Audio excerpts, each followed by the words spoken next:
evening, Ron Graham Net Worth Nation. I wanted to take the time today to really get you guys to understand why it is so important when we come out to meet you. And, I've spoken to a lot of you guys out in the district office, but tonight's video is to really kind of give you some insight to what are some of the things that we see from our vantage point versus some of you guys who are being still relatively young. But I'm going to kind of give you the sense of urgency approach for tonight. So bear with me. I know many of you have probably heard of this information before, so I really want to make sure that I'm just giving it to you kind of flat line here.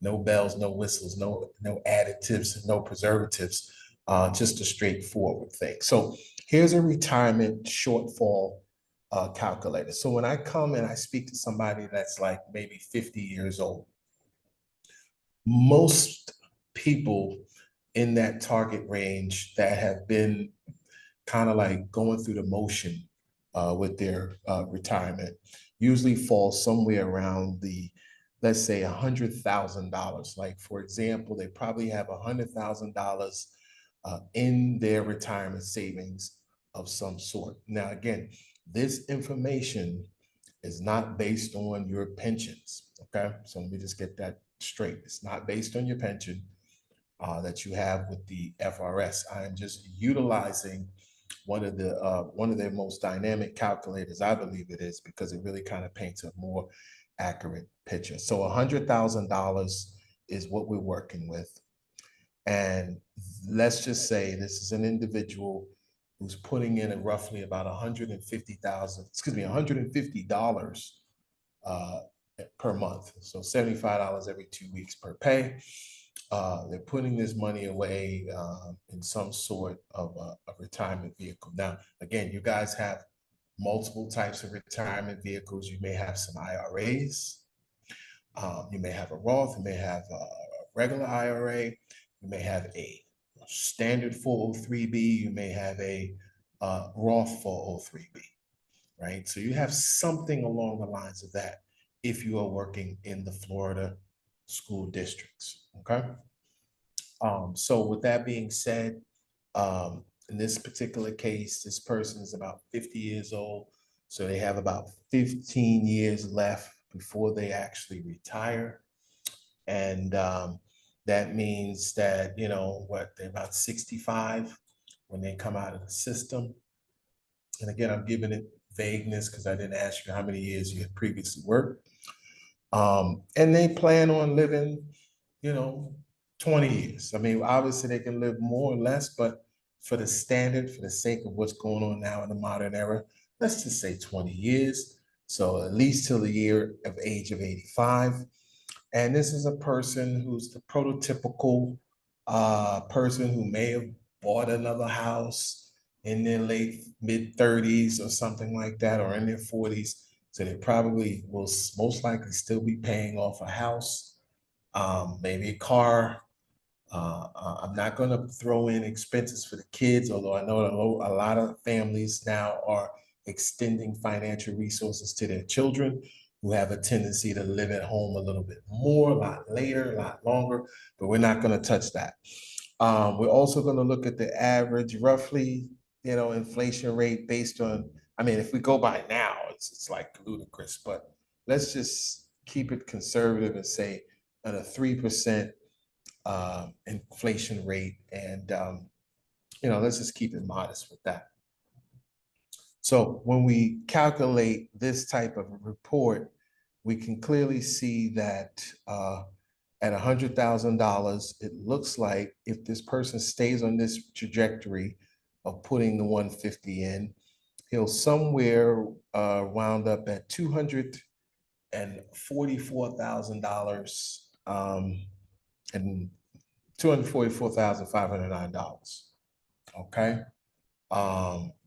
After inflation, and the way they basically say, if you account for inflation, that money, that 244 is probably going to have a spending power is what they're projecting of roughly 156,000. So that again, that's kind of frightening. Let's keep it real. It is kind of frightening. But again, this is why I would talk to somebody who's 50, 51 and really talk to them in a way with a little more sense of urgency. Because as you can clearly see, by the 20-year time period, is what he's trying, or he or she is trying to get to. But it looks to me like this graph is saying that this person will pretty much run out of savings within 4.5 years of their retirement. So again, that looks a little kind of nerve-wracking to me. But if you look at the report, it kind of makes it crystal clear for you. So here, again, 100,000 is where we started. You have the $150,000 a month, giving them 15 years before they retire. So that's how it computed all of that money.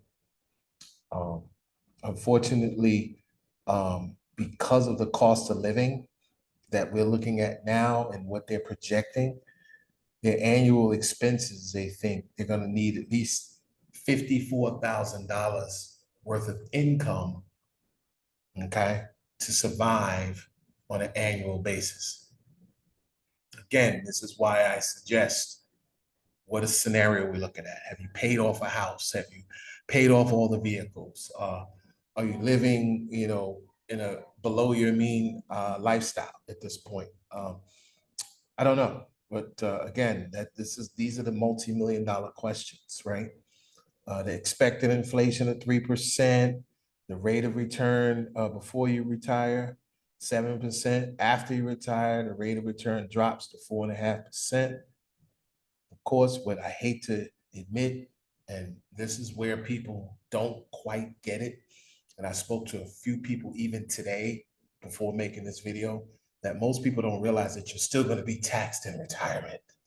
You're still going to be taxed in retirement. And so because of that, that tax rate has to be accounted for. Now, in Florida, this state tax rate really should be non-existent. So I don't know why I calculated that. But again, you're looking at roughly $244,000 generated during that 15-year period from 100,000. So again, this is taking into consideration that you even have $100,000 in your savings account as of today, right? Some people do, some people don't.